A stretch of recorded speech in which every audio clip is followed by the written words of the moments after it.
लोकतंत्र पर आज जो खतरे हैं, संविधान जिस तरह खतरे में है, उसमें एकमात्र उम्मीद की किरण सर्वोच्च न्यायालय बचा था। तो अब उसके नट बोल्ट कसना है, ये योजना है। सोच समझ कर दिया गया बयान है। पिछले 3-4 बयान है, वे भी उसी रणनीति का हिस्सा है। जेपी नड्डा ने अपने नेताओं, अपने दोनों सांसदों निशिकांत और दिनेश शर्मा, इनके बयानों से पल्ला भले झाड़ लिया हो, लेकिन अंदर खाने बात वही है कि नहीं, सुप्रीम कोर्ट को किसी तरह टाइट करो। ये सोची समझी रणनीति इस रूप में है कि इस वक्त देश में बीजेपी ने, मोदी शाह ने लगभग सब संस्थाओं को खामोश कर दिया है, उनकी चूड़ी टाइट कर दी है। राकेश जी, याद होगा आपको, बहुत अच्छी तरह इस देश को भी याद है कि सुप्रीम कोर्ट के जजेस आए थे, खुले मंच से प्रेस कॉन्फ्रेंस की थी और कहा था कि हम पर दबाव है और तमाम तरह के लोकतंत्र खतरे में, न्यायपालिका को लेकर तमाम तरह की आशंकाएं पैदा हो गई थी। लोगों ने कहा कि ये जो अंदर से तमाम दबाव था वो निकलकर सामने आ गया, लेकिन फिर हम देखते हैं कि धीरे धीरे कैसे कुछ लोग राज्यसभा की तरफ मुड़ गए, कुछ लोग थोड़े से नॉर्मल हो गए, चीजों को डाइल्यूट कर दिया गया। अब जब सुप्रीम कोर्ट के सीजीआई पर सीधे धमकी दी जा रही है, खुली धमकी दी गई है, और खुली धमकी कैसे दी गई है, पैटर्न है उसमें। पहले पहले 8 अप्रैल को उपराष्ट्रपति बोलते हैं, उपराष्ट्रपति बोलते हैं तो सबने कहा चुप रहिए, उपराष्ट्रपति बोल रहे हैं, कानून के जानकार वो भी हैं, तो वहां पर चीजों को डाइल्यूट करने की कोशिश की। फिर निशिकांत दुबे प्रकट हो जाते हैं 19 अप्रैल को, और वो सीधे गृह युद्ध की जिम्मेदारी देश के सीजीआई पे थोप रहे हैं। क्या ये पाकिस्तान वाली आइडियोलॉजी है कि आप कोर्ट को सीधे धमकी दे दें, कोई भी मामला हो और आप कानून के खिलाफ, आपके मन मुआफिक अगर कोई फैसला ना आए तो आप कानून की उन किताबों की अवहेलना करना शुरू कर दें? ये किस तरह का पैटर्न आप देख रहे हैं? क्योंकि ये मानकर नहीं चला जा सकता कि आरएसएस या बीजेपी से जुड़े हुए अनुशासित पार्टी के कार्यकर्ता अपने राष्ट्रीय अध्यक्ष की भी नहीं सुनेंगे, उनके ट्वीट की भी अवहेलना कर देंगे। आरएसएस में विचारक नहीं प्रचारक होते हैं, तो ये फिर किस तरह के प्रचारक है? देखिए, एक सोचा समझा, समझदारी से दिया गया बयान है। इसमें सत्ता के शीर्ष पर बैठे लोगों की भी सहमति। निशिकांत दुबे कोई पन्ना प्रमुख नहीं है, बीजेपी के सोशल मीडिया सेल के कोई पदाधिकारी नहीं है, आईटी सेल के कोई ट्रोल नहीं है। वे सांसद हैं, बाकायदा वही बैठते हैं सत्ता पक्ष में, ट्रेजरी बेंच पर पीछे, जहां प्रधानमंत्री आगे बैठे होते हैं। लेकिन वे ऐसे बयान हमेशा से देते आए। आपने कुछ नाम गिनाए, एक नाम छूट रहा था उसमें, किरण रिजिजू था, अल्पसंख्यक मामलों के मंत्री और संसदीय कार्य मंत्री। सबसे पहले उन्होंने धमकाया सुप्रीम कोर्ट को, धमकी दी जो तारीख लगी थी वक्फ बिल को लेकर, उसके एक दिन पहले, कि अगर न्यायपालिका विधायिका में हस्तक्षेप करने लगेगी तो क्या होगा, और कल अगर विधायिका न्यायपालिका में हस्तक्षेप करे तो कल्पना कर लीजिए। वो राज्यपालों की भूमिका को लेकर जो सुप्रीम कोर्ट का फैसला था, निर्देश था। ये सोची समझी रणनीति इस रूप में है कि इस वक्त देश में बीजेपी ने, मोदी शाह ने लगभग सब संस्थाओं को खामोश कर दिया है, उनकी चूड़ी टाइट कर दी है। चाहे स्वतंत्र जांच एजेंसियां हो, ईडी हो, सीबीआई हो, एनआईए हो, केंद्रीय सतर्कता आयोग हो, चुनाव आयोग हो, सब उसके पाले में जाकर बैठ चुके हैं। विपक्ष को खत्म करने की जो कोशिशें चल रही वो हम लगातार देखते हैं। राहुल गांधी की नागरिकता छीन लो, राहुल गांधी को जेल भेज दो नेशनल हेराल्ड के केस में। अब बचा कौन था? सिर्फ न्यायपालिका। लोकतंत्र पर आज जो खतरे हैं, संविधान जिस तरह खतरे में है, उसमें एकमात्र उम्मीद की किरण सर्वोच्च न्यायालय बचा था। तो अब उसके नट बोल्ट कसना है, ये योजना है। सोच समझ कर दिया गया बयान है। पिछले 3-4 बयान है, वे भी उसी रणनीति का हिस्सा है। जेपी नड्डा ने अपने नेताओं, अपने दोनों सांसदों निशिकांत और दिनेश शर्मा, इनके बयानों से पल्ला भले झाड़ लिया हो, लेकिन अंदर खाने बात वही है कि नहीं, सुप्रीम कोर्ट को किसी तरह टाइट करो। लगातार ये हमारे काम में हस्तक्षेप कर रहा है, ऐसा उनका आरोप है। कानून की समीक्षा करने का अधिकार तो सुप्रीम कोर्ट को हमेशा से, कहीं नहीं लिखा संविधान में। आप कल्पना करके देखिए कि अगर पूर्ण बहुमत हो किसी पार्टी का, मान लीजिए नरेंद्र मोदी बीजेपी का, दोनों सदनों में, अगर वो किसी दिन ये कानून पारित करके ऐलान कर दे कि भारत कल से हिंदू राष्ट्र होगा, तो क्या सुप्रीम कोर्ट की समीक्षा नहीं करेगा सुप्रीम कोर्ट? सुप्रीम कोर्ट को पूरा अधिकार है। वो किन किन आधार पर समीक्षा कर सकता है ये भी स्पष्ट है। नंबर एक, नागरिकों के मौलिक अधिकारों का हनन हो रहा हो संसद द्वारा बनाए गए कानून से, तो उसकी समीक्षा कर सकता है। नंबर दो, अगर संविधान के मूलभूत ढांचे को कोई नुकसान हो रहा हो, तब हस्तक्षेप कर सकता है। तीसरा, जो संघीय ढांचा हमारे देश का, राज्य और केंद्र के रिश्तों में राज्यों के अपने अधिकार हैं, कानून बनाने के भी उनके अधिकार हैं। अगर केंद्र उसमें अतिक्रमण कर रहा है, संसद उसमें अतिक्रमण कर रहा है राज्यों के अधिकार में, और ऐसा करके वो कोई कानून बना ले, तब भी सुप्रीम कोर्ट उसकी सुनवाई कर सकता है, समीक्षा कर सकता है। तो ये जो सुप्रीम कोर्ट की स्वायत्तता है, उसकी जो स्वतंत्रता है, उसी को तो काटने, कर्टेल करने की, उसको छांटने की कोशिश बीजेपी कर रही है।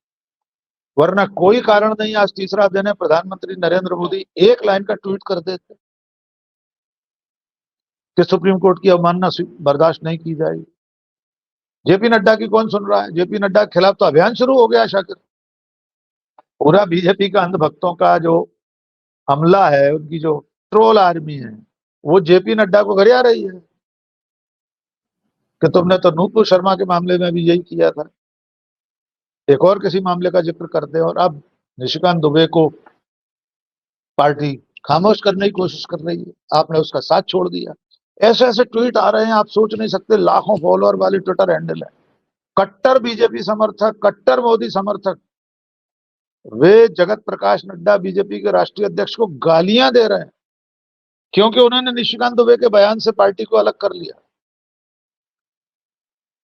पर वे सारे छोटे कार्यकर्ता ट्रोल नहीं जानते कि असल में योजना जो है वो है सुप्रीम कोर्ट को टाइट करने की, वक्फ के मामले में या आने वाले कल के और दूसरे मामलों में वो कोई ऐसा फैसला न करे जिससे मोदी शाह को परेशान होना पड़े।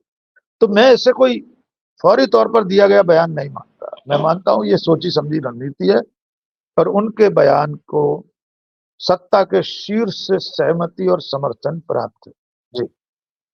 तो राकेश जी, अगर निशिकांत दुबे ये कहते हैं कि देश पे गृह युद्ध या धर्म युद्ध छिड़ गया है सीजेआई की वजह से, तो सीजेआई की वजह से क्यों? ये तो सत्ता में बीजेपी है केंद्र में, उसके पास आर्मी भी है, तमाम केंद्रीय फोर्सेस भी हैं, कानूनी अधिकार भी हैं।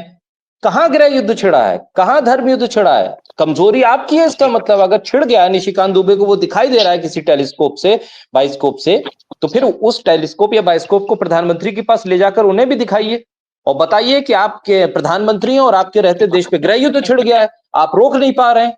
तो इस पे सीजीआई को आप सीधे टारगेट करके क्या ये बताने की कोशिश कर रहे हैं कि फैसला हमारी मर्जी से आएगा, तब तो आप कानून के सर्वोपरि जजेस में से हैं, और अगर आप हमारे फैसला आपका फैसला हमारे खिलाफ आता है तो फिर हम आपको ट्रोल करेंगे। ये शायद इस वजह से भी हो रहा है कि कुछ जजेस दबाव को कबूल करते हैं और राज्यसभा चले जाते हैं, और कुछ लोगों पर दबाव इसीलिए डाला जाता है कि मान लीजिए राज्यसभा चुन लीजिए या ये कुर्सी छोड़ दीजिए। देखिए, मैंने जिस दिन निशिकांत दुबे का बयान सुना था, मैंने 3 सवाल पूछे थे, वही मैं दोहराता हूं। नंबर 1, इस देश में अगर गृह युद्ध चल रहे हैं, उन्होंने कहा जितने, बिल्कुल यही शब्द है उनका, जितने का मतलब है एक से अधिक बहुवचन में कह रहे हैं, यानी अनेक गृह युद्ध चल रहे हैं। तो अगर इस देश में गृह युद्ध चल रहे हैं तो प्रधानमंत्री नरेंद्र मोदी, गृह मंत्री अमित शाह, देश के सारे राज्यों के मुख्यमंत्री, डीजीपी, चीफ सेक्रेटरी, सारी इंटेलिजेंस एजेंसियां, सारी यूनिफॉर्म फोर्सेस क्या कर रही हैं?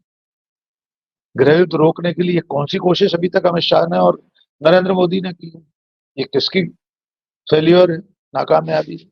नंबर 2, मैंने सवाल पूछा है, कृपया बताएं निशिकांत दुबे जी कि देश में किन किन राज्यों में, किन किन जिलों में, किन तहसील में, किन कस्बों में, किन गांव में गृहयुद्ध छिड़ा हुआ है। गृहयुद्ध कोई ऐसी चीज तो है नहीं, कोई कंप्यूटर गेम तो है नहीं जो बच्चे खेलते रहते हैं, कहीं तो खून खराबा हो रहा होगा। तो वो जानकारी दें निशिकांत दुबे, और जिलों की, राज्यों की, क्षेत्रों की जानकारी दें जहां जहां गृहयुद्ध चल रहा है, सरकार को सूचित कर दें। नंबर 3, अगर निशिकांत दुबे को यह मालूम हो कि देश में जितने गृहयुद्ध चल रहे हैं उसकी जिम्मेदारी सीजेआई संजीव खन्ना की, नाम लेकर उन्होंने कहा, तो अगर वे जिम्मेदार हैं तो सरकार हाथ पर हाथ रखी क्यों बैठी है?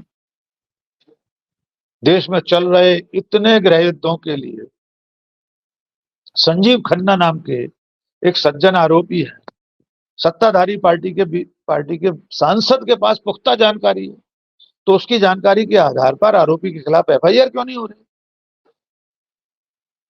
अगर हम मुहावरे में कहें तो गृहयुद्ध अकेले मणिपुर में चल रहा है, बाकी सब जगह गृहयुद्ध की तैयारी चल रही है, अभी नहीं चल रहा है गृहयुद्ध। और उस तैयारी में वही लोग लगे हैं जो आज सत्ता में बैठे हैं। तो निशिकांत दुबे कह किससे रहे? सीजीआई कैसे जिम्मेदार है? और अगर वे जिम्मेदार हैं, आपके पास कानून है, आप सरकार में हैं, अगर उनको इम्यूनिटी हासिल है तो राष्ट्रपति से पूछें, महाभियोग लाएं, महाभियोग लाकर पद से हटाकर मुकदमा दर्ज करें। लेकिन वे जानते हैं उनका जो समर्थक तबका है उसके पास तर्क की कोई गुंजाइश नहीं। उन्होंने कह दिया सीजीआई गृहयुद्ध के लिए जिम्मेदार हैं, तो उनके समर्थकों का हाल यह है, उन्होंने मान लिया। इसीलिए जेपी नड्डा को ट्रोल कर रहे हैं, इसीलिए उन्हें गाली दे रहे हैं ये लोग।